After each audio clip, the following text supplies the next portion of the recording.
The garage smelled like old motor oil and dry concrete, and Wyatt Harmon had long since stopped noticing. He sat on an overturned milk crate near the back wall, a bottle of water balanced on his knee, and stared at the car the way a man stares at something that belongs to another time, not with grief exactly, but with the kind of stillness that comes when a person has no idea what to do next. The car was a 1969 Dodge Charger, painted in a shade of deep forest green, so dark it looked almost black under the single hanging bulb. The paint had gone rough in patches, bubbling along the lower quarter panels where rust had found its way in, and the windshield wore a thin film of dust that had not been touched in months. There was no license plate, no registration card tucked in the visor, no paperwork of any kind in the glove box. What there was, as far as Wyatt had ever been able to tell, was the car itself solid, heavy, and stubbornly present in the way that old steel is present. It had sat in this garage for 11 years, and in all that time, it had never once started. His father had bought it in the summer of 1987 at a county auction in central Oklahoma, where half the lots were farm equipment and the other half were things people had stopped knowing what to do with.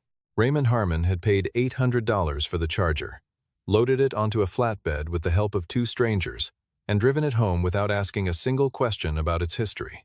He was a mechanic by trade and a careful man by nature.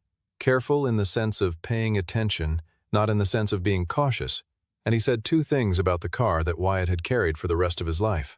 The first was that the body lines were not quite right for a standard production model. Something about the hood clearance, the way the front subframe sat lower than it should, a detail that did not belong to any street car Raymond had ever worked on. The second was the instruction, given once and never repeated. Don't sell it before you know what you have.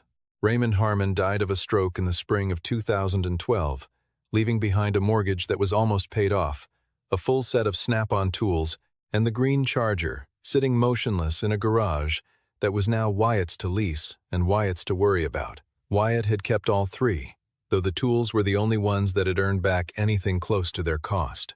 The problem with keeping the car was that keeping it required space, and space in Tulsa cost money. And money was the one thing Wyatt Harmon had never managed to keep ahead of for long. He worked as a licensed plumber, running a one-man operation out of a second-hand van with his name and license number stenciled on the doors in dark blue letters. In a good month, he cleared enough to cover the rent on the small house on the east side, the lease on the garage, 2 streets over, the liability insurance, and the payments on the equipment loan he had taken out 3 years earlier to replace a hydrojetter that had died in the middle of a commercial contract worth $12,000. In a bad month, he moved things around and hoped that next month would be better. The previous several months had not been better.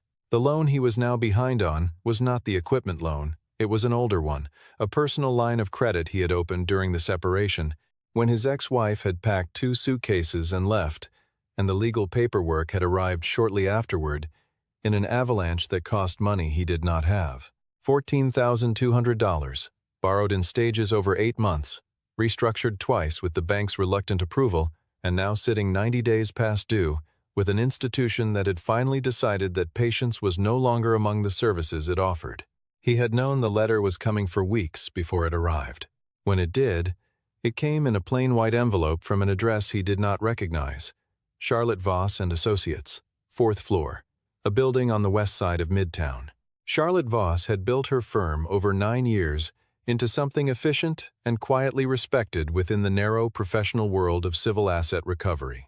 She occupied 4 offices on the 4th floor of a glass and concrete building, employed 6 full-time staff and 2 contracted field agents, and maintained working relationships with 11 financial institutions in the greater Tulsa area. Her job, in the simplest description, was to finish the conversations that banks and creditors had started with people who could not or would not settle their debts through normal channels. She was 36 years old, trained as a paralegal before moving into recovery work in her late 20s, and she had a way of speaking in meetings that some people described as calm and others described as cold, though the distinction had never seemed important to her. She had built the practice on a single working principle. The process existed for a reason. The process had rules, and following the rules precisely was the only way the outcome was defensible. Sentiment was not a financial instrument. She did not hate the people who sat across from her in the conference room. She simply did not allow their circumstances to alter the arithmetic. The Wyatt Harmon file arrived at her desk via a community bank that had a volume referral arrangement with her firm, and it was a small account by any measure. $14,200, 2 restructurings, 90 days past due. Her intake associate ran the standard asset search within 48 hours. The house was rented, the van was leased. The tools held a junior lien from the equipment note. The only clean, tangible asset in Wyatt's name was a 1969 Dodge Charger, listed in probate records as transferred from the estate of Raymond Harmon in 2012, currently held in a leased garage at an address in East Tulsa. Charlotte's contact at a salvage estimating service put a phone assessment on it without seeing the car, $300 to $500 as scrap, based on year and model. The team logged it as a minor supplemental asset and moved on. Charlotte sent the 14-day notice by certified mail the following morning. Wyatt went to see her on the 3rd day after the letter arrived, having spent the first 2 days deciding whether it would make any difference. He had never been inside the building before, and the lobby had the particular smell of commercial air conditioning and new carpet that he associated with places where decisions got made about people who were not in the room. The conference room Charlotte used for client meetings had a long table, comfortable chairs, and a window that faced the parking structure next door. She was already seated when he arrived, a folder open in front of her, a pen laid across the top edge with the precision of someone who arranged things as a matter of habit. He sat across from her and explained, as clearly as he knew how, that the car was not an ordinary salvage vehicle, that his father had believed it was something unusual, that a mechanic with 40 years of experience had spent real time looking at it and decided it was worth protecting. He told her he had not had the money or the time to investigate the car properly, but he believed the $300 scrap assessment was wrong and that he needed more time to find someone who could tell him whether his father's instinct was correct. Charlotte listened to all of it without interrupting, her pen untouched, her expression neither sympathetic nor hostile. When he finished, she told him that the recovery timeline was set by the terms of the debt instrument and could not be extended on the basis of unverified belief in a vehicle's potential value. She said it in a way that was not unkind, measured, direct, without any satisfaction in it, and she offered him information about a debt counseling service in case the situation extended beyond the current file. Wyatt thanked her for the meeting, which was the automatic politeness of a man who had been raised to be courteous, even when he had nothing to be courteous about, and walked back to the van in the parking lot. He sat there for a few minutes before starting the engine. He spent the next 11 days doing everything he could think of, which turned out to be a list shorter than he had hoped. He photographed the car from every angle he could manage in the garage's limited light and posted the images on 3 online forums dedicated to Mopar restoration and vintage Dodge vehicles. The responses came in over 48 hours and were mostly polite and mostly useless. Without a visible VIN plate, without provenance paperwork, without any documentation of the car's history, beyond the word of a dead man, no serious collector or authenticator would make a move. One respondent, who identified himself as having 30 years in the Mopar hobby, told Wyatt directly that the car looked like a standard production Charger with some modifications done by a previous owner, and that without documentation, the market would treat it accordingly. He tried a different approach on the 4th day, driving to the county records office and requesting every document associated with his father's estate probate filings, the informal title transfer, the original auction receipt from 1987.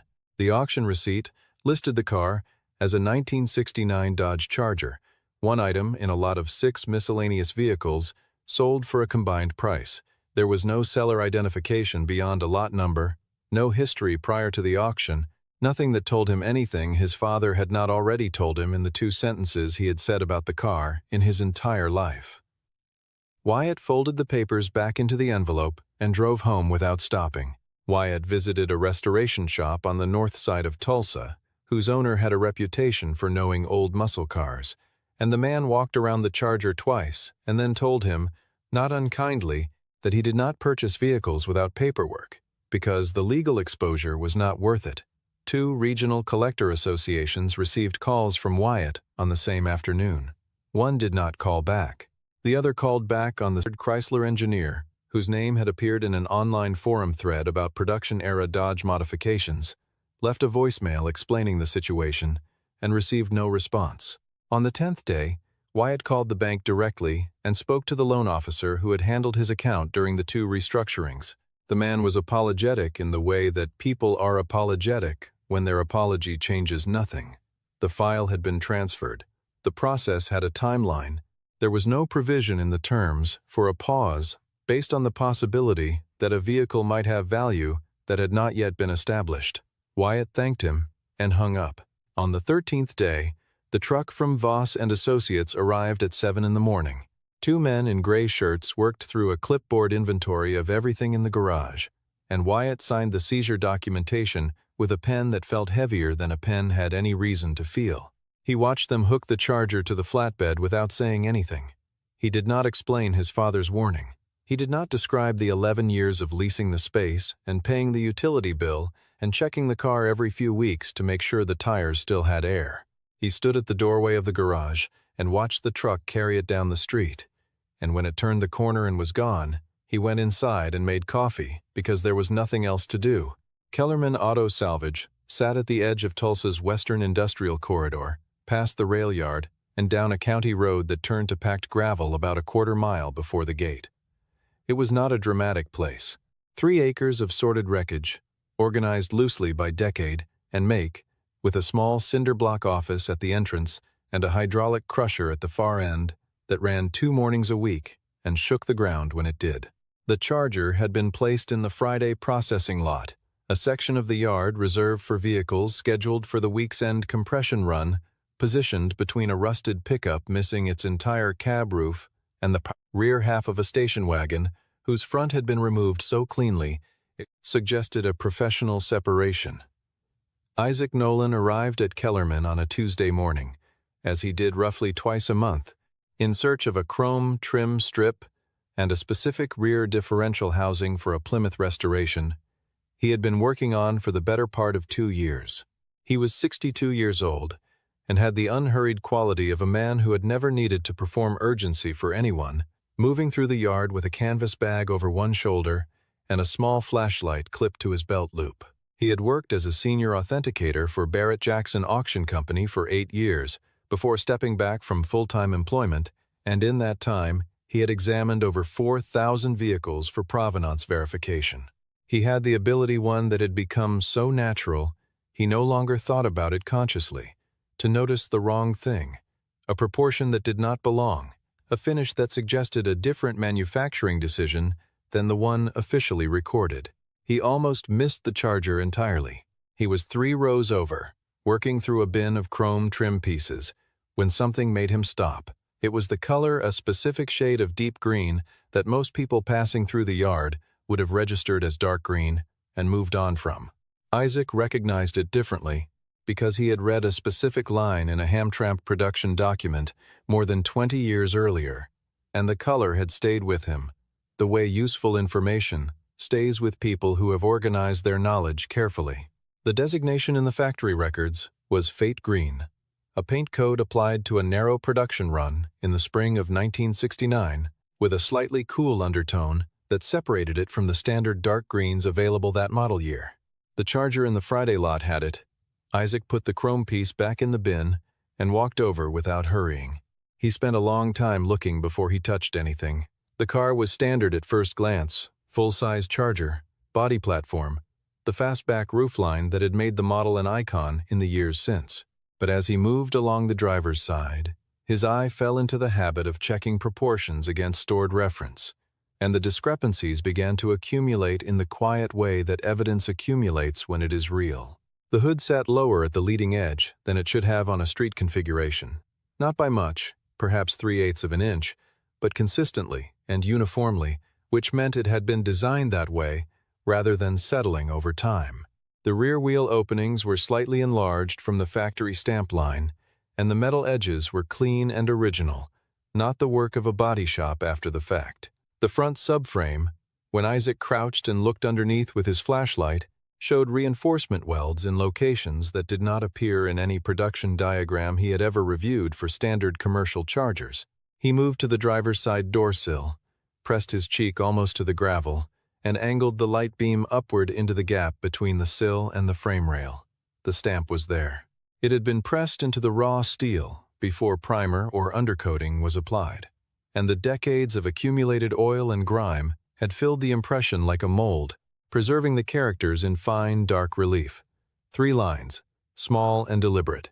SO-2-3, /H69, /R code. Isaac read it 3 times without moving.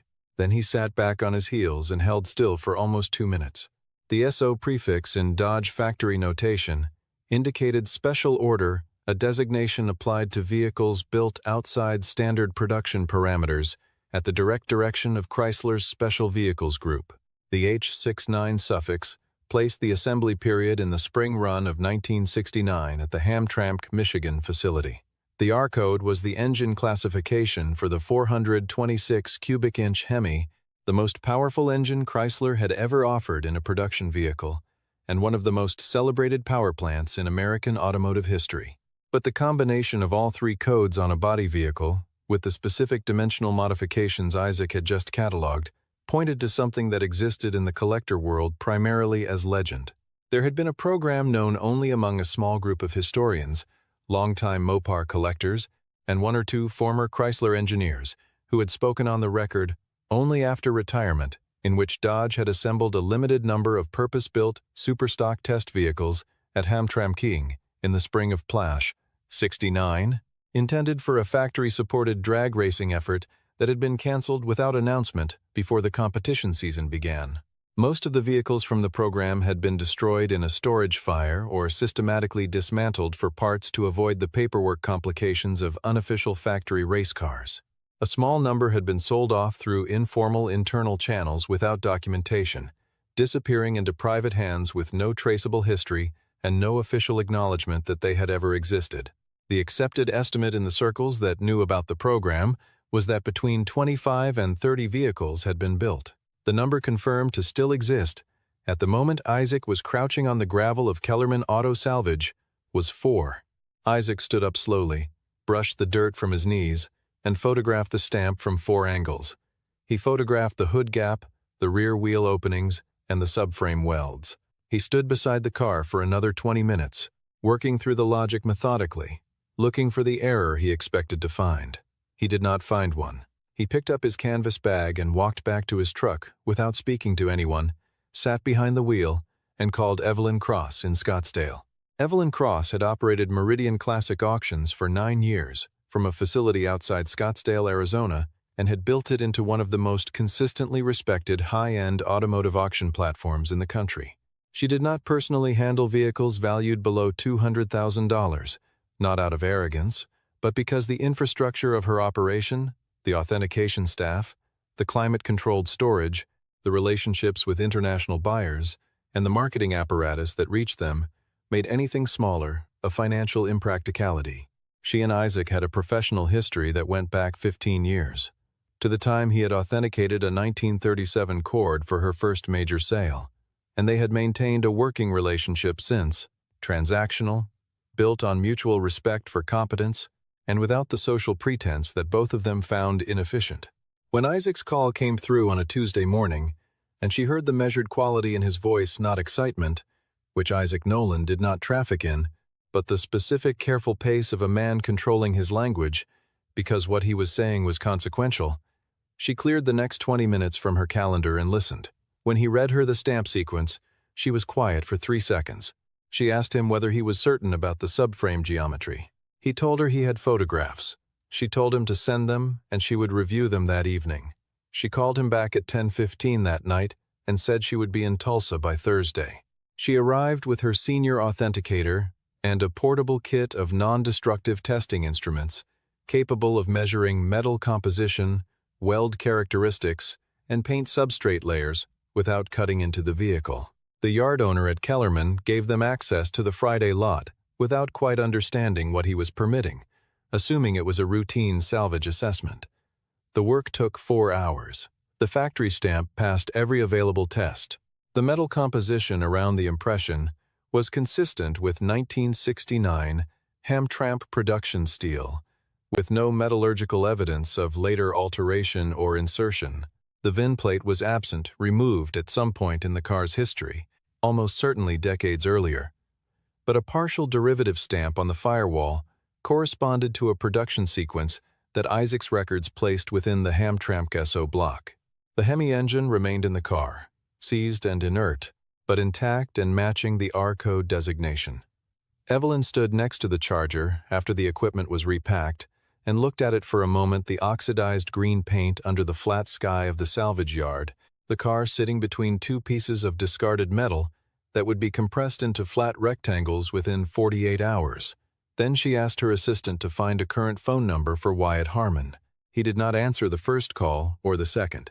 The third time, Evelyn left a voicemail that ran precisely 40 seconds, identifying herself and Meridian, describing the vehicle and its location, and stating that she believed the car had been substantially undervalued. Wyatt listened to the message 3 times at his kitchen table, with dinner going cold on the plate in front of him. He told himself it was probably a misunderstanding or some new category of scam he had not encountered yet. He called her back because he had spent 11 days exhausting every idea he had, and this was something he had not thought of.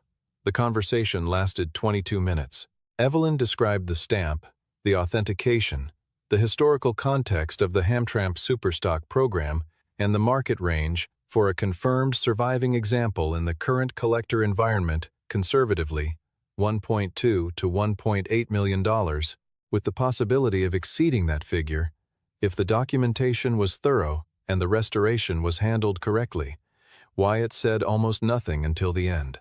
His final question was simple: what happened next? Evelyn told him that the vehicle was currently in the physical custody of a civil asset recovery firm, that his legal ownership had not been extinguished by any court order, and that a conversation with the firm would need to happen before anything else could be set in motion. Wyatt said he understood.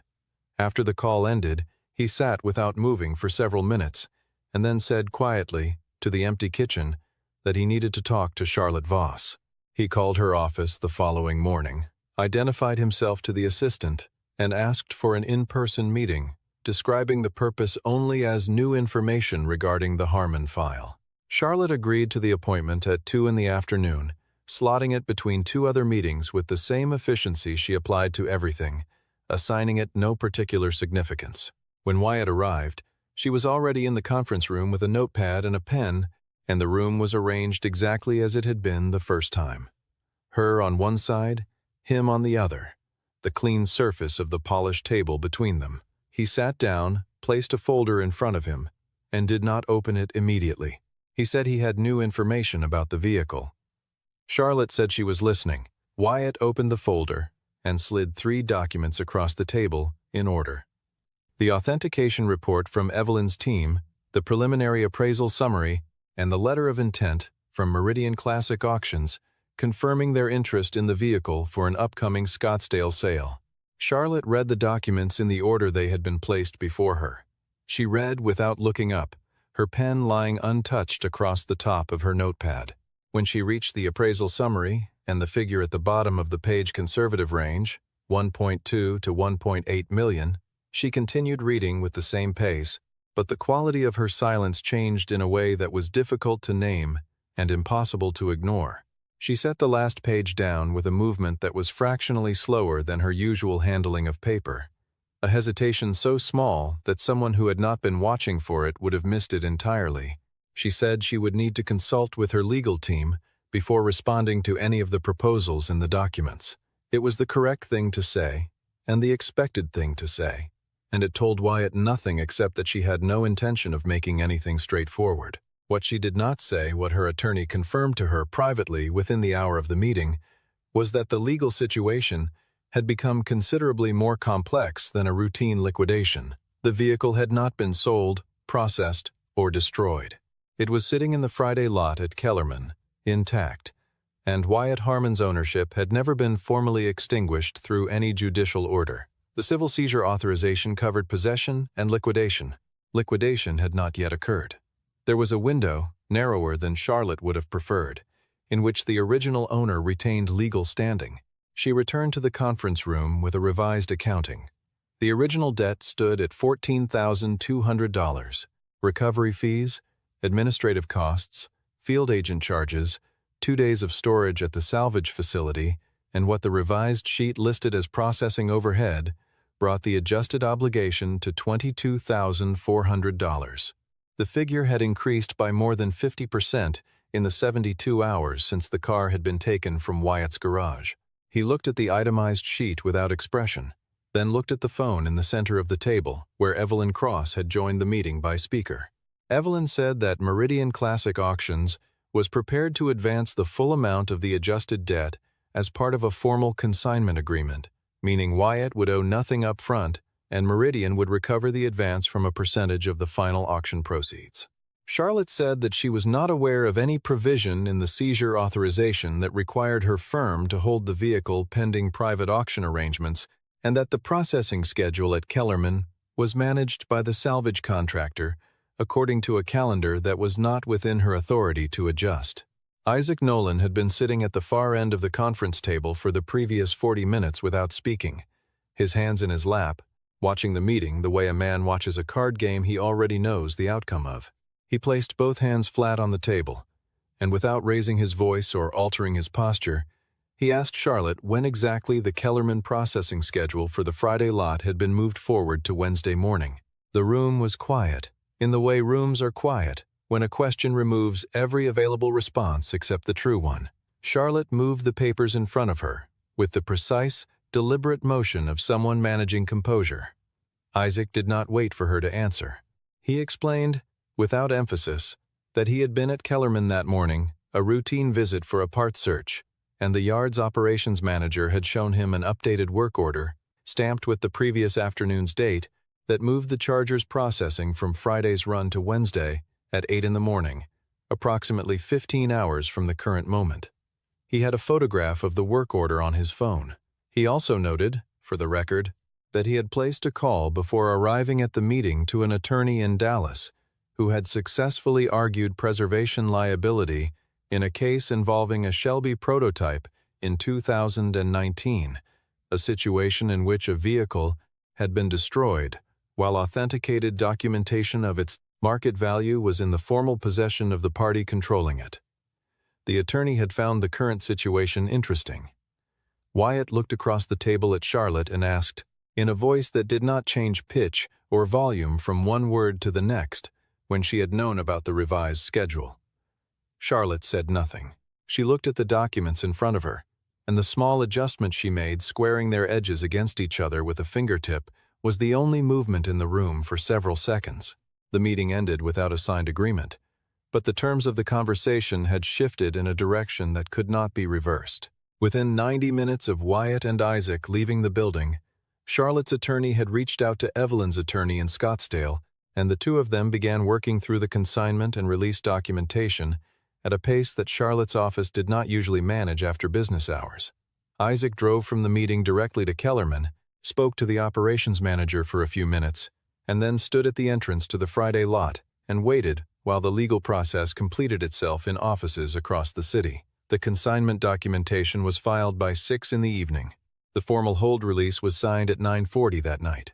Wyatt received a confirmation email at his kitchen table and read it twice without expression, then set the phone face down on the table and looked at the ceiling for a while before going to bed. At 7 in the morning on Friday, a specialty vehicle transport truck, the kind with padded interior restraints and enclosed housing, arrived at Kellerman Auto Salvage. The Friday processing run was scheduled to begin at 8. The Charger was loaded at 7:22, secured with padded strapping at 4 contact points, and covered with a transport blanket before the roll door closed. Wyatt was there with a cup of coffee he had stopped drinking well before the truck arrived. Isaac stood a few feet away, wearing the same flannel shirt and canvas bag as always, watching the loading crew work with the quiet approval of a man who had seen a great many things handled incorrectly and recognized when something was being handled right. The morning was cool and clear, the kind of October light in Tulsa that makes the edges of things look more defined than they usually do, and the two men watched the truck pull through the gate without speaking. After a moment, Isaac asked Wyatt where his father had found the car, which county, which auction, which year. Wyatt told him, Central Oklahoma, summer of 1987, $800, from a lot that had nothing else of note in it. Isaac listened, and when Wyatt finished, the older man nodded slowly and said that Raymond Harmon had known what he was looking at. He had simply had no way to prove it to anyone. Wyatt looked down the road where the truck had gone. He did not say anything. He drank the cold coffee and waited until the truck turned off the gravel road and disappeared behind the line of trees at the county road. And then he walked back to his van and drove home. The restoration took 11 weeks, carried out by Meridian's partner facility in Phoenix under Isaac's technical supervision. The engine was rebuilt by a specialist who had worked on Hemi race motors for 3 decades and who described the 426 as one of the cleaner cores he had seen come through the shop in years. Considering its circumstances, the body was stripped to bare metal and recoated in fate green, mixed to the original factory formula, the color as cool and specific in the Scottsdale light as it had been in the flat gray of Kellerman's lot. The provenance file assembled from Hamtramck production records, Isaac's 40 years of accumulated research documentation, and the full authentication report was compiled into a bound reference that Evelyn's staff described as among the most thorough they had processed for a vehicle of this classification. Wyatt made the trip to Phoenix 4 times during the restoration, staying in the same motel each time, spending his days in the shop doing whatever the team would let him do, organizing the documentation, cleaning parts, learning the technical language of a car he had lived beside for over a decade without understanding. On the last visit, he stood next to the finished vehicle under the shop's fluorescent lights and did not say anything for a long time. Nobody asked him to. The Scottsdale auction was held on a Saturday in December, in a venue that seated 400 guests, with standing room along the perimeter walls for another 200. Evelyn introduced the vehicle with a presentation that ran 8 minutes, covering the factory stamp, the Hamtramck Superstock program, the authentication findings, and the significance of the car's survival, one of 5 confirmed examples of a vehicle that had nearly been erased from history twice, once by its original manufacturer and once by a salvage yard's processing schedule. Bidding opened at $800,000. Within 4 minutes, the number had crossed 1 million. It moved more slowly above 1.4 million, 3 bidders exchanging advances in increments of 20,000, and the hammer came down at $1,650,000 to a private collector from Texas who had flown in the previous day and conducted the entire bidding process with the same minimal expression he would have used ordering from a menu. Wyatt was standing at the back of the hall. He was wearing the cleanest shirt he owned, which was a dark blue flannel he generally reserved for estimates on commercial jobs. He did not look like a man watching something worth $1.65 million sold on his behalf. He looked like a man who had been asked to confirm something he had half believed for a long time and was now finally being given the evidence. After Meridian's commission, the consignment advance recovery, transport and storage costs, restoration investment, legal fees, and associated expenses were deducted, Wyatt received a wire transfer of $1,082,000. It arrived in his account on a Tuesday morning in January, and he checked the balance on his phone 3 times before driving to the bank and asking the branch manager to confirm that the number he was looking at was real. He said it the way people say things they already know the answer to but need to hear out loud. He sat in the bank's lobby for a few minutes after the conversation, in a chair near the front window with the kind of stillness that looks from the outside like a man doing nothing and which is from the inside something much harder to describe. The first payment he made from the proceeds was not to a tax attorney, though he hired one within the week. It was not to a financial planner, though he hired one shortly after. It was a check for exactly $14,200, not $22,000, not the inflated revised figure from Charlotte's accounting, but the precise original debt balance, as it had existed before the additional fees were applied, made out to Charlotte Voss and Associates, and sent by certified post. There was no cover letter enclosed. There was no note of any kind. There was only the check, for the original amount, which was everything he had owed and nothing more. Charlotte received the envelope on a Thursday, opened it at her desk between 2 other pieces of correspondence, and looked at the number for a moment before setting it in the processing inbox. She had enough experience to understand exactly what the number communicated. He had not paid the inflated total, and he had not contested it in any court or formal proceeding. He had paid the original debt and drawn a clean line there, which was, in its own precise and unhurried way, the most complete statement anyone had made throughout the entire affair. In February, Wyatt renewed the lease on the garage. He did not fill it right away. He parked the new truck he had bought in the driveway, and for several weeks the garage sat mostly empty, the tools organized along the back wall, the work light on its hook, the floor swept and bare. One evening in early spring, he was in there sorting some pipe fittings when he stopped and looked at the far corner. On the concrete where the Charger had sat for 11 years, there was a faint rectangular shadow, the oil and road grime that had seeped from the car over decades, absorbed into the porous surface and left there permanently in an outline that matched the car's footprint exactly. It was not something that could be cleaned, not with anything short of grinding the concrete itself. He stood and looked at it for a while, the way a person looks at something that is not sad and not happy, but is simply true. Raymond Harmon had told him not to sell the car until he knew what it was. He had not sold it. He had come close to losing it, and then the world had been reminded, at some cost and inconvenience to several people, that not knowing the value of a thing does not change what the thing is worth. Some things do not require anyone's confirmation to be real. They simply wait in the dark for the right set of eyes and the right angle of light, and they go on being what they are until that moment arrives. Wyatt turned off the garage light, locked the door, and walked back across the dark driveway to the house.